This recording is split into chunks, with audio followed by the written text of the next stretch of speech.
September 2018 తులారాశి ఫలితాలు. తులారాశి వారికి శ్రీ విళంబినామ సంవత్సరం ఆర్థికంగా అనుకూలము. ఉద్యోగ జీవనంలో ఆశించిన పదోన్నతులు ఏర్పడును. దూర ప్రాంత స్థానచలనం కొరకు ప్రయత్నించే వారికి ఆగస్టు తదుపరి అనుకూలత. న్యాయవాద వృత్తి చేయు వారికి కెరియర్ పరంగా ఒడిదుడుకులు. సంతాన ప్రయత్నములకు కేతుగ్రహం వలన సమస్యలు. శ్రీ విళంబినామ సంవత్సరంలో తులారాశి వారికి గురువు సంవత్సరం అంతా మంచి ఫలితాలు ఇవ్వడు. రక్త సంబంధ ఆరోగ్య సమస్యలను, తగాదాలను, కోర్టు కేసులలో అపజయాలను, వడ్డీ వ్యాపారం చేయు వారికి అనగా ఫైనాన్స్ రంగం వారికి మంచి లాభాలను కలగజేయును. శని వలన తులారాశి వారు సామాన్య ఫలితాలు పొందుదురు. అభివృద్ధిని కలిగించడు మరియు తీవ్ర నష్టములు కలుగజేయును. ఈ సంవత్సరం రాహువు వలన తులారాశి వారు మంచి ఫలితాలు పొందెదరు.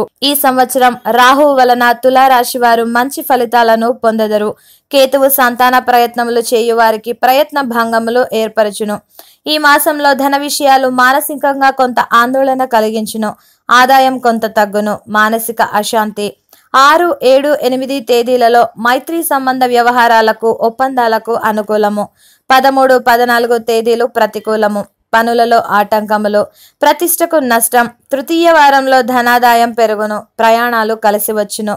ఆశించిన సహకారం ఇతరుల నుండి పొందెదరు. 27, 29, 30 తేదీలు సంతాన ప్రయత్నములకు అనుకూలమైన కాలం.